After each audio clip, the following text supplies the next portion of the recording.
Welcome, everybody, to Blerdline News. This is your man, Cam. With me is Professor D. And it's not just playing one on the podcast. and we're back with a little quick news bits. We were going to try to do this weekly and talk about like kind of the latest happenings, what's going on in the news of entertainment, sci-fi, fantasy, comic books, and TV and film. But before we get to that, just recently, the BET Awards happened. One, don't care about the BET Awards at all. I used to work there. So did D, and so did Josh, actually. And we have tons to say about that. That's a whole nother podcast. But but what did happen was, Donald Glover was up there presenting, and he actually had a commentary about the BET Awards, and we're going to talk here right about now. Hold on. It's the Black Entertainment Television Awards. How much more entertaining do I have to do? Because it's just the math of the fact, because it doesn't really make sense. I have more Grammys than Will Smith, which makes no sense. But I have the same amount of BET Awards as Sam Smith. Does that make sense to you guys? Me and Sam Smith are neck and neck at the Black Entertainment Television.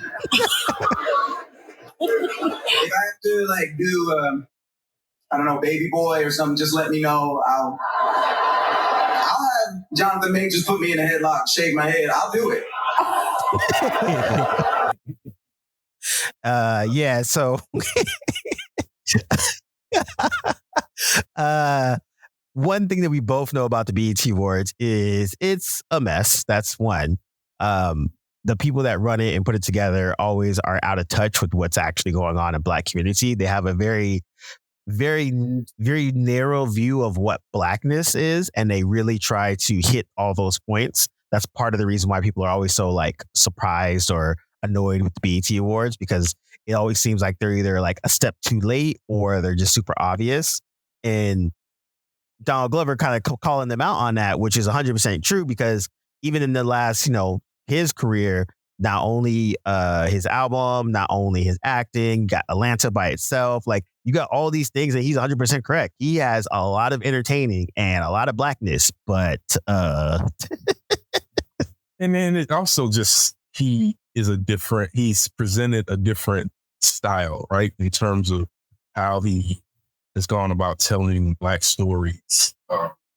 In the same vein as, Issa Rae or Ryan Coogler, all these newer Black artists who are out there doing nuanced storytelling.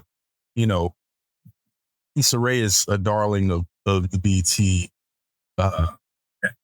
environment anyway, that she's been for a while. But, with Donald Glover, it has been kind of a thing where he was largely ignored because he wasn't doing show like Power, Empire or something like that. Insecure or Empire or something that's, with all due respect to those shows and their audience, and people love it, and people did love those things.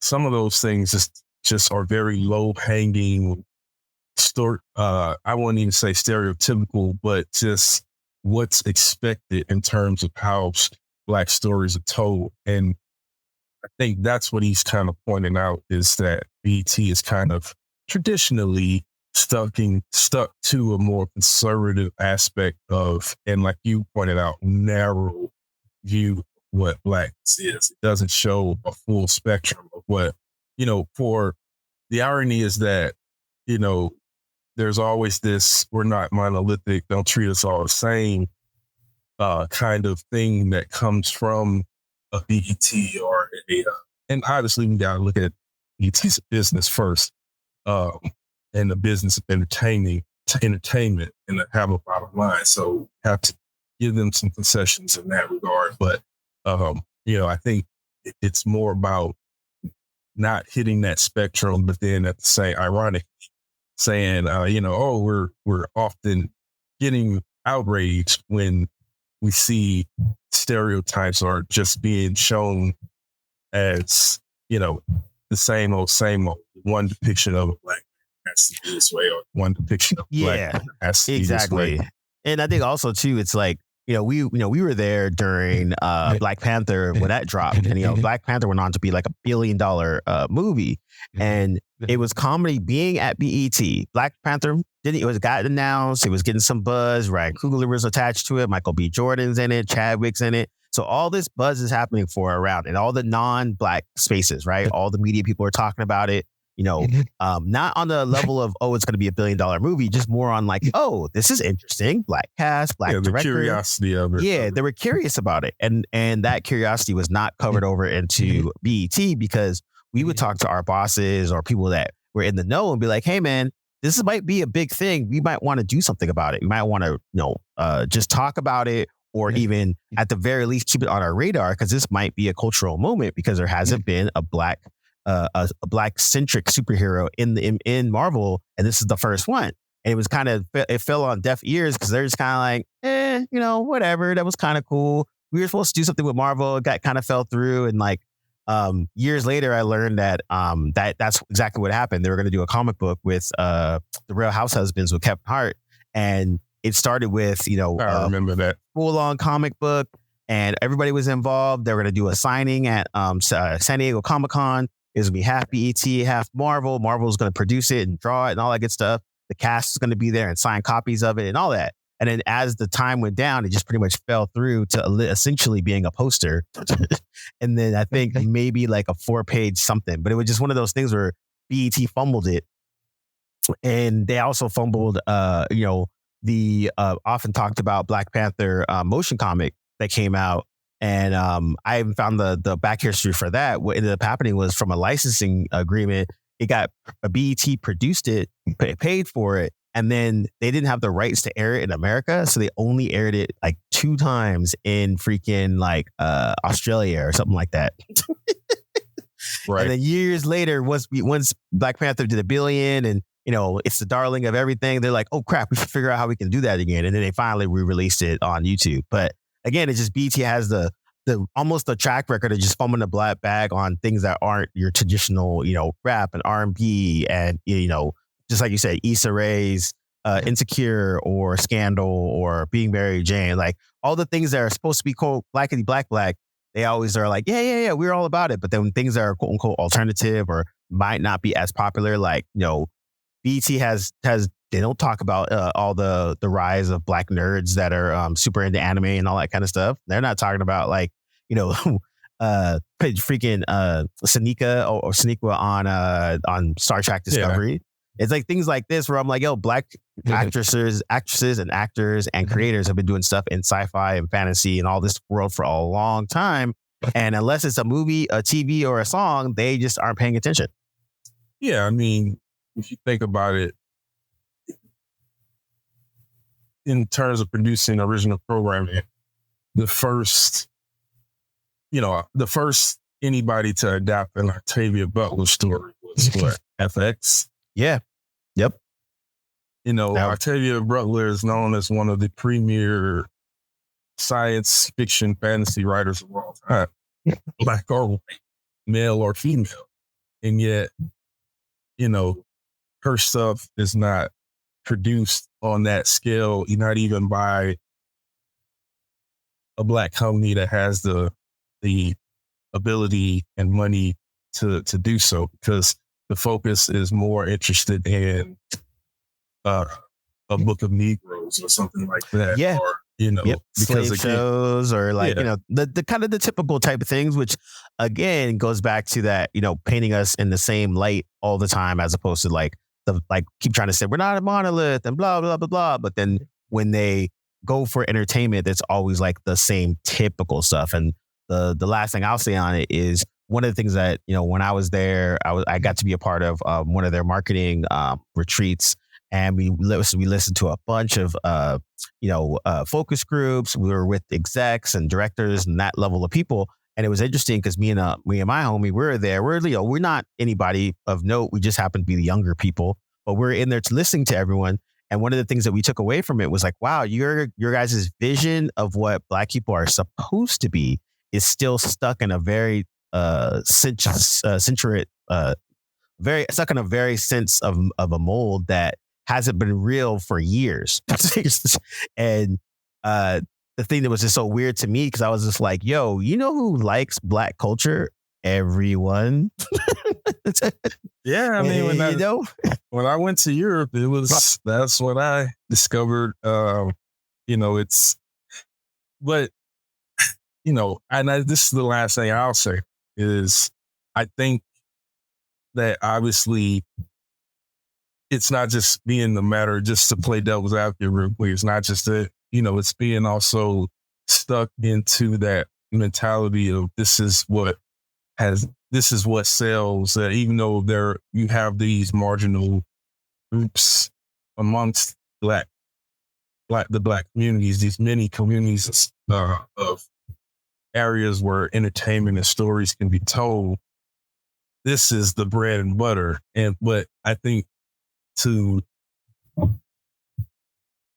challenge that is to say that we've seen brands rebrand over the years and reset what is and what they're trying to sell to the audience. So I don't think that BT has ever conscientiously done that in a real genuine way to be more inclusive of those other aspects of Black. Yeah, definitely. And then moving on, we've had a nice resurgence in the theaters of a couple films have crossed some milestones that haven't been crossed in a while. For a big stretch of time, we were hearing about $1 billion movies and another $1 billion movie, another $500 million movie, to the point where people are almost expecting this to be the norm. And thankfully that broke. But I think what's also been good is it basically humbled the studios, which is a good thing. But just recently, Inside Out 2 crossed the $1 billion mark worldwide, and $500 million in America, which is actually a big deal since that hasn't happened in a couple of years, post-COVID actually. And then also, it's been a while since you've had this stretch of box office success across the international box office, not just here in America. Yeah, exactly. And then also, shout out to Bad Boys Ride or Die. Everyone that's seen it always tells me they thoroughly enjoyed it, and it was fun and entertaining. And that is also doing really well, which is kind of fresh. And to that, really quick, I just want to say, I saw a few articles where people were saying, it showed that Black people forgive Will Smith for that Oscars incident. And, I said, hold on now. I chewed out Will Smith just because I thought it was a stupid thing to do. But that isn't uncommon amongst Black people to have that kind of thing happen where you're like where someone might smack another person because they said something disrespectful, especially when it comes to family and the wives and children and things like that. Yeah, exactly. Like I think that's the thing that I was laughing too, because I'm like, ain't nobody care about. I mean, we cared like in the moment, but no one was like, oh man, Will Smith is done for. Blah. Like no, it was just like that. Or was like I wasn't gonna go see Will Smith films. He's canceled because he did that. No. If anything, there was another villain that was behind the scenes, but I'm not gonna speak on that because I've been told I don't like Black women, and it's not true. I just happen to say certain things that certain people do, and they just happen to be certain. God damn it! Damn it! But real talk, nobody. It wasn't a surprise to me that people, a chunk of the Black audience, flocked out to the theaters to see. Yeah, Bad Boys. What is it? 4, whatever it is. It 4? Yeah, it is 4. And 3, it is funny. Not for nothing, 3 was actually the same. It was entertaining. It was fun. And it goes back to like, we like these characters, we like these actors, and we want to see them. And it was fun. It didn't, when I watched Bad Boys 3, I was like, yo, this is entertaining. Like it gave just enough of nostalgia. It actually gave you an actual story as opposed to what, Michael Bay's normally done. And because he let go of it and let someone else do it, they just had fun with it and they really enjoyed it. So I think and the bottom line is that Martin and Will Smith are still one of us. I'm sorry, people don't want to hear it, but that's just the truth of it. And Will didn't, in the minds of a lot of Black people, Will didn't do anything that caused them to be like, oh, forget you. No, none of that. No, it's like he had a reaction that a lot of Black men in his place might have had the same reaction, but also maybe some might have shown restraint. You just don't know. I don't say every Black man would have reacted that way. I'm just saying that's not an offense for our culture for something like that to happen. So Bad Boys rolled around, dumb, but it wasn't like he didn't. There's other people we will not name that's been doing some shady shit and getting caught for it in the limelight that are definitely in the no list, but Will Smith is not one of them. Yeah, exactly. Like it wasn't the same reaction, the kind of mixed or indifferent or angry reaction that Jonathan Majors got his transgression. Whether you saw it as transgression or not, it evoked a lot of strong emotions that weren't all positive from Black people. Yeah, exactly. I think that's a good thing for box office. I mean, again, it's like, we're making these corporations money, that kind of stuff. But at the same time, we're also thinking about everyone that works on these things. So it's like when Hollywood comes back, then we have people's jobs are coming back. And that's the thing that for me is a good thing, where I'm like, if, the theaters are doing well, that means like people that we know that are in the industry and are wanting to be in the industry or continue to be in the industry are now working and getting those jobs and moving it. Like it's not back like it used to be, but it's definitely moving in a positive direction, because then, these studios will start to produce more stuff again. Yeah. And I think what we're seeing now is that, again, there's a global energy that for the audience, a resurgence of wanting to be in the theaters and see or not, doesn't feel, and it's probably tied to whatever you want to think about, state of the economy, whatever, but wants to go to theaters to see Inside Out 2 or, Bad Boys, Ride or Die, whatever reasons they're tell themselves, or even A Quiet Place Day One, which is a horror film. And, it's now made that franchise, those three movies that, John Krasinski started, is now one of the most profitable movie franchises in the last, 2 decades. So, we're seeing a real good resurgence. And like you said, like Cam said, for us, it's it's a good sign for the audience and for, movies in general, but it's also a good sign for professionals who rely on the success of these projects, because, for most people, they see A Quiet Place Day One and they think the director's name splattered everywhere, and Lupita Nyong'o and the stars. But we see that film and the success, we're thinking about, the PAs and the line producers and the script supervisors and the people who really are the backbone and the heart and the beating, the vein, the pumping blood of these projects. One of the things that's kind of really cool is I think Bollywood produced Kalki 2898 AD, which is basically just destroying the whole international box office. Racking up. Those Indian movies do it too. I like it because like, Kalki 2898 AD. I like it just because like the Indian movies the Bollywood stuff is so ridiculous, and they revel in it, and they just they crank it up to 100. Where we try to be like, we try to have like, people like a Rebel Moon 2 taking themselves way too seriously and trying to make this epic, thing that you're supposed to be all in on, and then we're all like, yo, this is really stupid. But then the film director thinks it's actually something epic and magical. Where and the difference. Go ahead.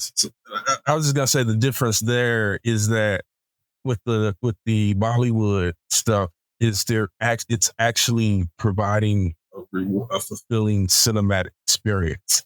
And I think that's the difference between something like that, as you say, when you see it, it kind of, with all the effects and the sort of epicness of the story itself, it kind of seems on the surface a little ridiculous or over the top or whatever.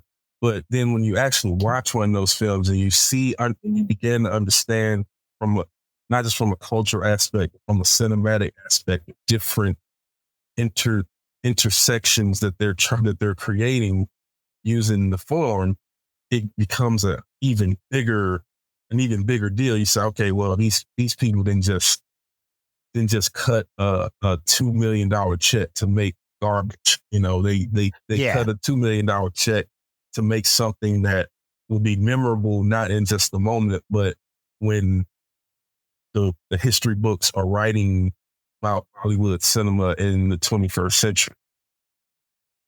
Yeah, no, exactly. That was like the one, what was the movie? GGGG or something like that? It was like 4Gs.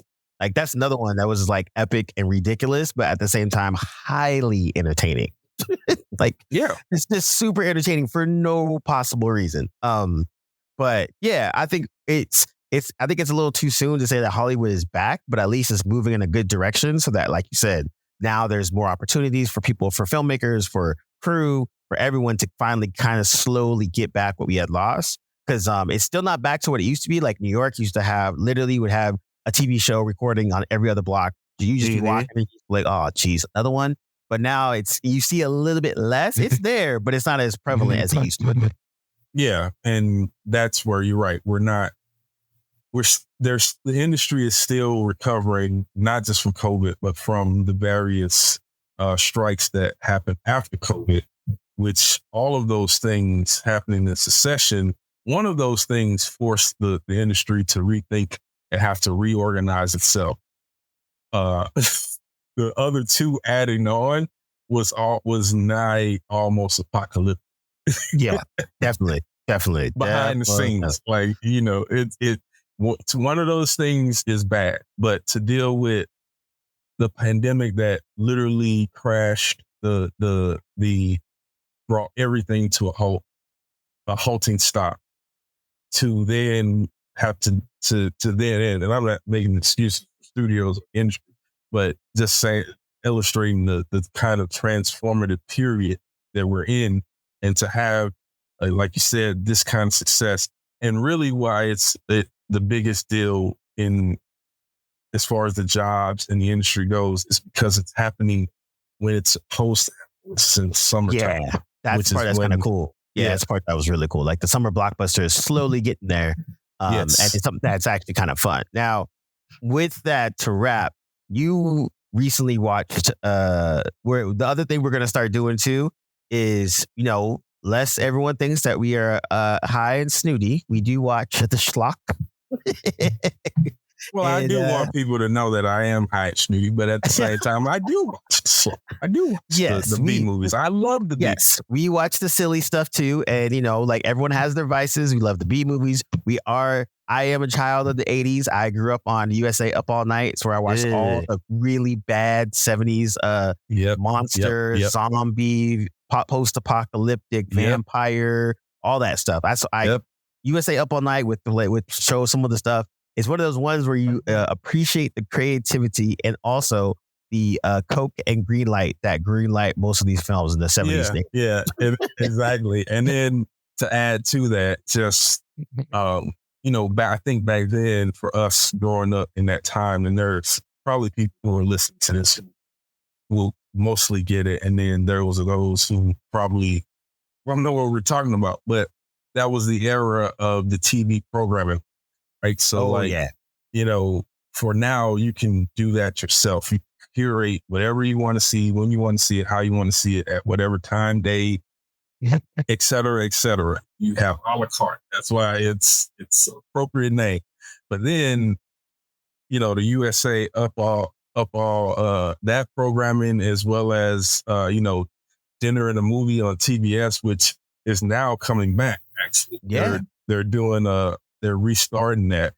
But, I think it's going to be more difficult than when they did it back in the day because there's less appointment television. But it just makes you think about that even in the industry, that none of this stuff is always kind of in a transient state where it's never settled.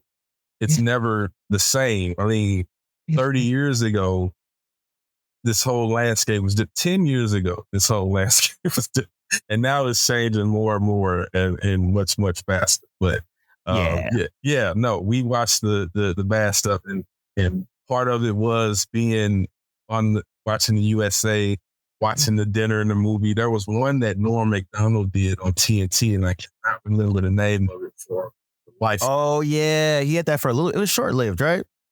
No, I think he did that for a few years. I think there was times where they would go on long hiatuses, so it'd be gone for a year or a year and a half, and then it would come back with him hosting.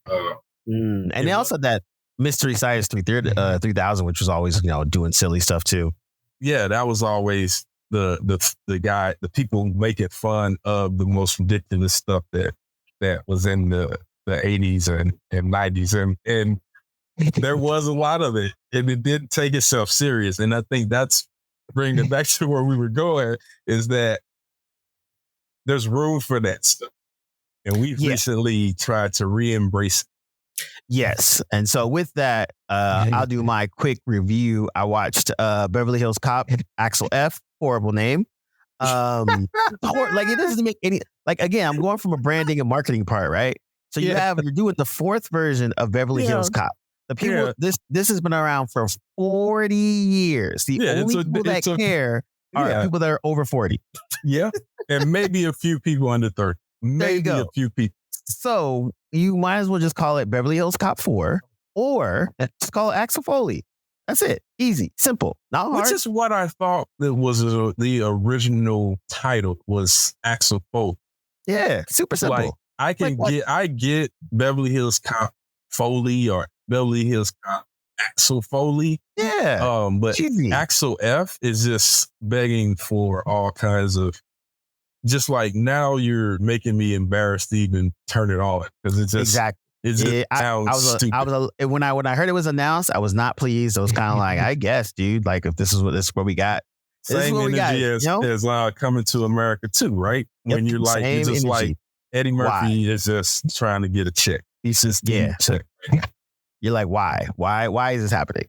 But I would say it was actually pretty dope. It had a good tinge of nostalgia. It had some funny bits. Like, they much like Ghostbusters when they did their reboot kind of a thing. Same thing with when Bad Boys did Bad Boys 3, or the requels as they call it. The requels. Wow. Yeah. So that's from Scream always did the best metafiction. So that's what in the new Scream franchise, that's what they have designated what you just described, like called the requels. I love it. So they're like a loose reboot, but also a follow up to the original.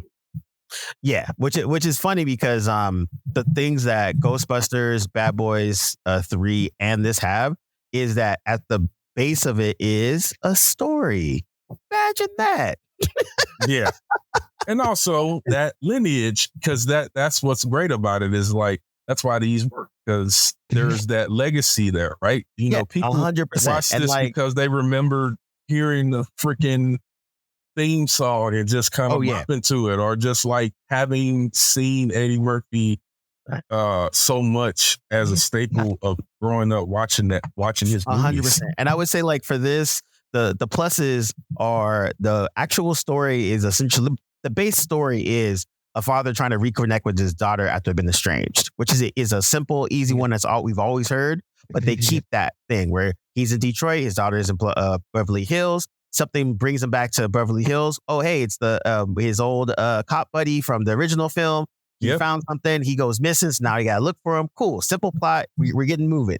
He has to use his cop skills. Yep. Surprise. Exactly. Yeah, exactly. So it brings the whole the buddy cops familiar tropes. You have the captain yelling at each other. You got the slick villain. Kevin Bacon does a great job, like he always does. Oh, Bacon is the villain. That's awesome. And so what I liked about it was every new character that was introduced was introduced in a good way where you're like, oh, I'm automatically on board. Even the daughter, right? When she shows up, she already has a hint of Eddie in terms of how she conducts herself, and you automatically pick up on it.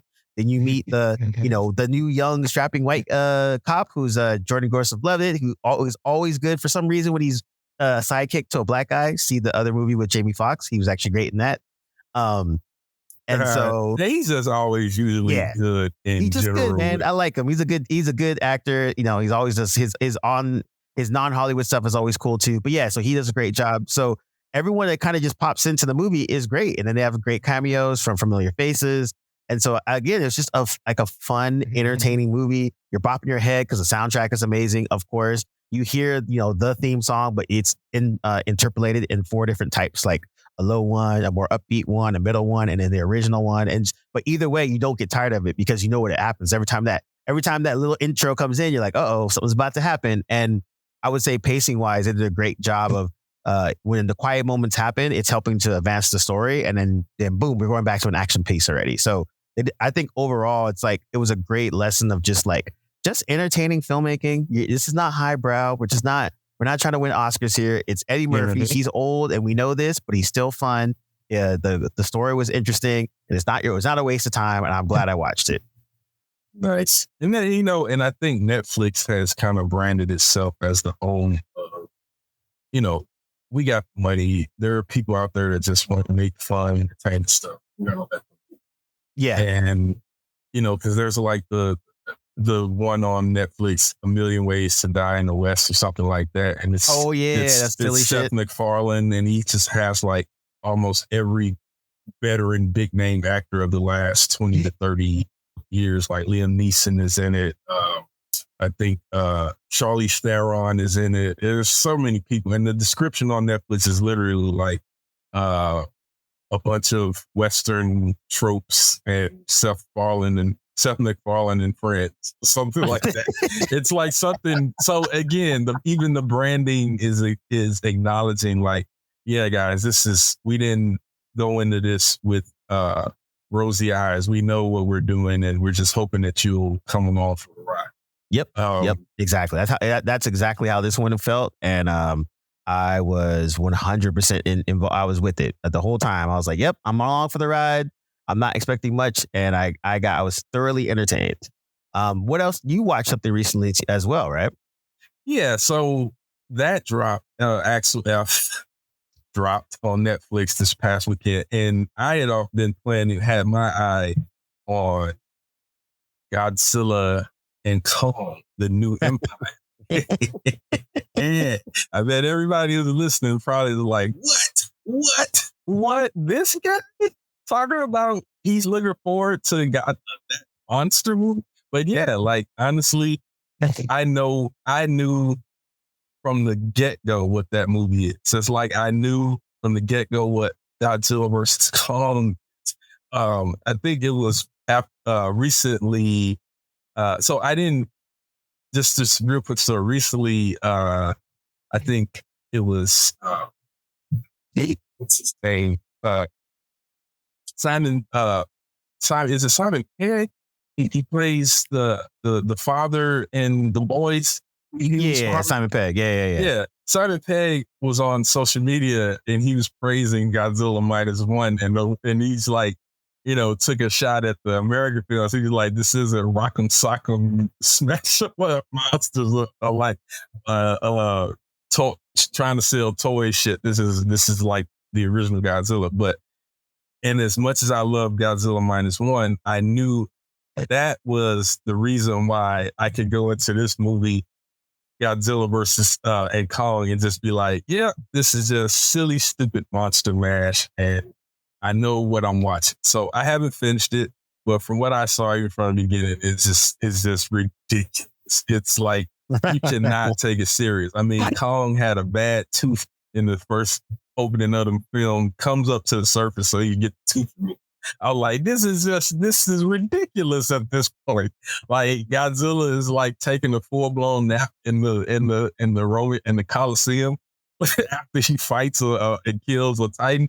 You know, that's again, I grew up watching monster B movies with my dad. And so this is just like one of those things where I know I can throw it in the background and I can work on writing things and have that going on, or like, you know, work on other stuff or do other things and not pay attention to it or have it have my mind racing, thinking about what I'm seeing and what's going to happen and all that stuff. It's just big CGI monsters smashing up everything and fighting. So that's what I came for. That's what I knew I was getting. And whenever films are kind of honest about it, like they're not trying to be, you know, we talk about in the same way with TV shows.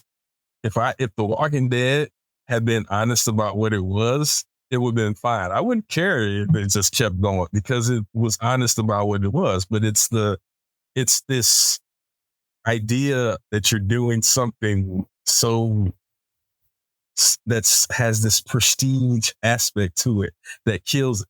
When it's just like, okay, this is Smash Mouth monster fun. Yeah, okay. Yeah, exactly. That's fine. I'm fine with watching an hour and 30 minutes of that. Like I rewatched Zombieland Double Tap. Hey, I'm saying, like, what was that? 2 Oscar winners and an Oscar nominee as well. Yeah, and it's got Rosario Dawson, and it's got it's just a fun monster zombie smash up that doesn't take itself serious at all. It's amazing. Yeah. Amazing. Nah, I think that's good. I think, and also, you know what? It's good to sometimes watch the silly stuff because then it balances out the serious stuff, you know? Yeah. And like, you know, everyone has what they use as their silly. Like for me, my silly stuff is my K-dramas. You know, I'm a big fan. I've been watching it for almost 20 years now, and I thoroughly enjoy the silliness. I enjoy the over the top, like how they do things. It's ridiculous, but it is super entertaining. Yeah, and sometimes that's okay. Yep. And a lot of times, as long as you know that you're being silly. You hear me? Yeah. You hear me, Zack Snyder? You hear me out there? That guy, the guy that shall not be named. They still keep giving them money. That's all I got to say. Well, Netflix does, and then we know that they got that right now. They got the bottomless pocket. So yep, you know, 100%. He just on there. He just falls into a big pot of a lot of stuff. In that way, it's less expensive. Yeah, no, that's a good point. That's a very good point. Well, thank everybody for rocking with us. You know, again, we're just popping in, talk about some random news hits, nothing crazy. And yeah, you know, like, subscribe, tell a friend, be on all the things, Spotify and Apple, and Google Podcast went away, but something else is still around. Stitcher's on Pandora. I don't know, wherever you get your podcast and you're hearing this, yeah, give us a like, give us a little rating so we can keep these things going. In your week, read a book. Yeah, and read a book. I'm reading a book right now. Professor D has inspired me to keep my mind sharp, not mindlessly consume just social media or TV or just TV. But yeah, this is Blerdlines News, and we out. Peace.